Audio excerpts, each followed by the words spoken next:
Welcome to Power Pods, our Living Legend series. This collection of podcast episodes is dedicated to company and industry legends. History relived through their stories.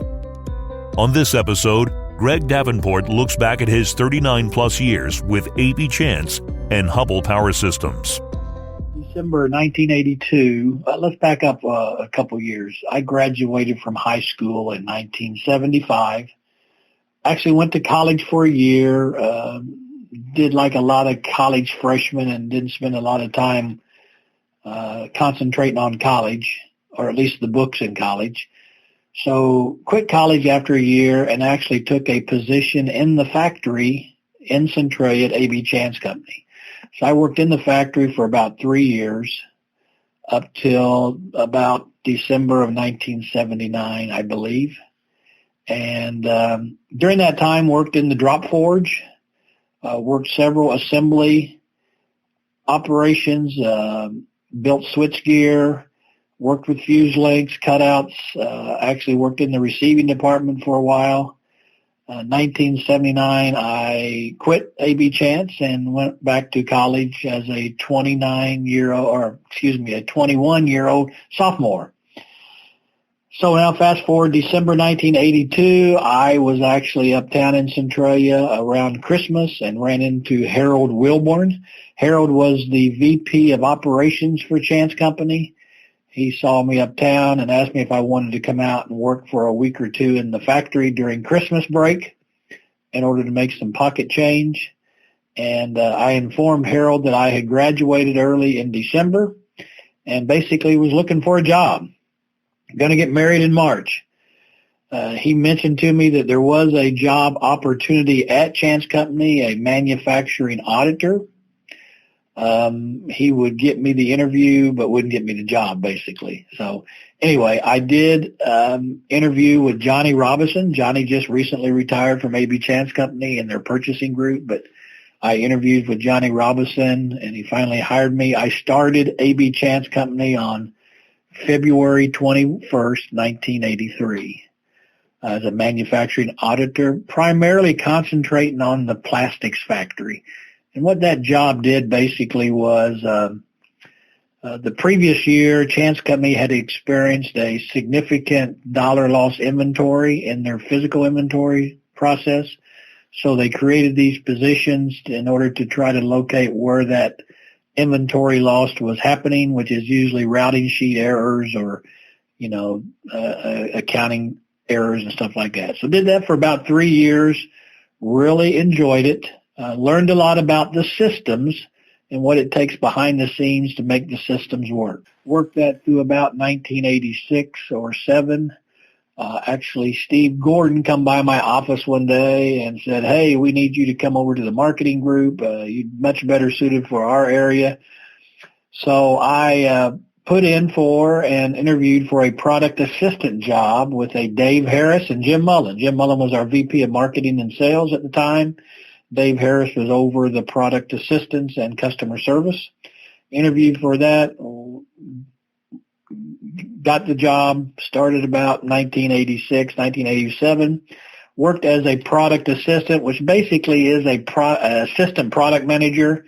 I worked with the switching and fusing groups, worked with underground, overhead switches, cutouts, fuse links. Actually was on the development team of the sectionalizer that we still push today.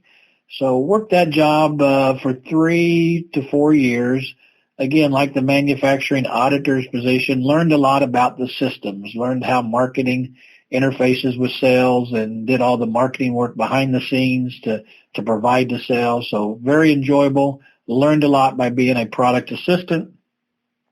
Worked that position till around 1992-ish. And Steve Gordon actually hired me to join his group, Field Sales Support, which was an inside sales group.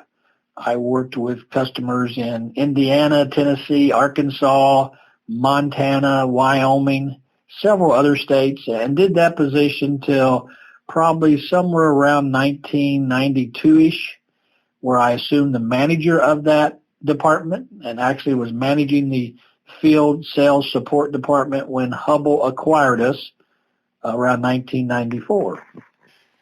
At the time, I can remember sitting in my office and visiting with Tom Smith, probably being interviewed by him, but just thought we were visiting about what field sales support did and, what our business model was and all that kind of stuff. But I was offered an outside sales position in 1994, 1995, right after Hubbell purchased AB Chance. And that sales position was a new territory they were setting up for the public power market in Missouri. Okay. That would also include Empire District, which is a small investor-owned in Joplin, Missouri.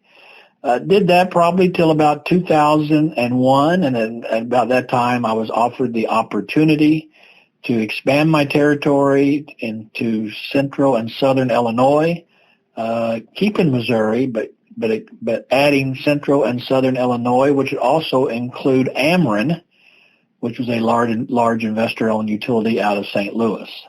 So that was around 2001. I kept that territory till about 2015, so called on Ameren for about 14 years.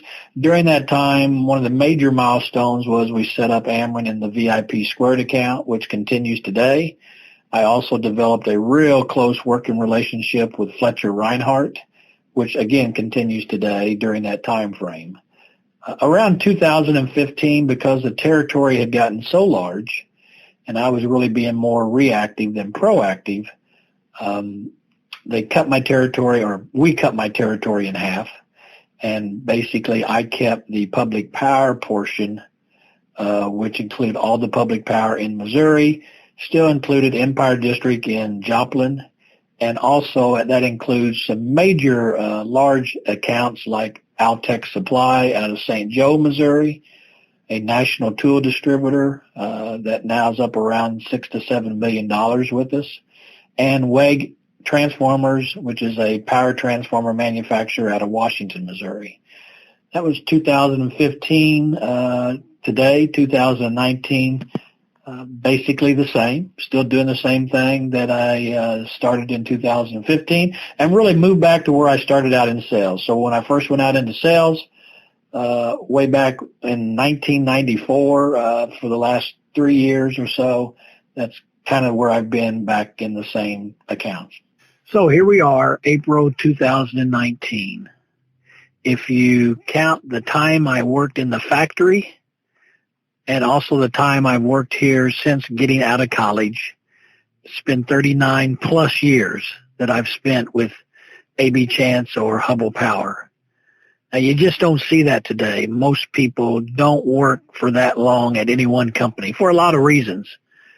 I can say without any hesitation, I have no regrets. The company, the people I've worked around have been outstanding. Hubbell always offered me opportunity to advance my career, and it was just a fun place to work. I can't imagine working in any other industry than the electrical utility industry, which in itself is a great industry to grow up in and stay in. So, again, as I get close to retirement, no regrets, have enjoyed every minute of it, still enjoy getting up every day and trying to secure that big order.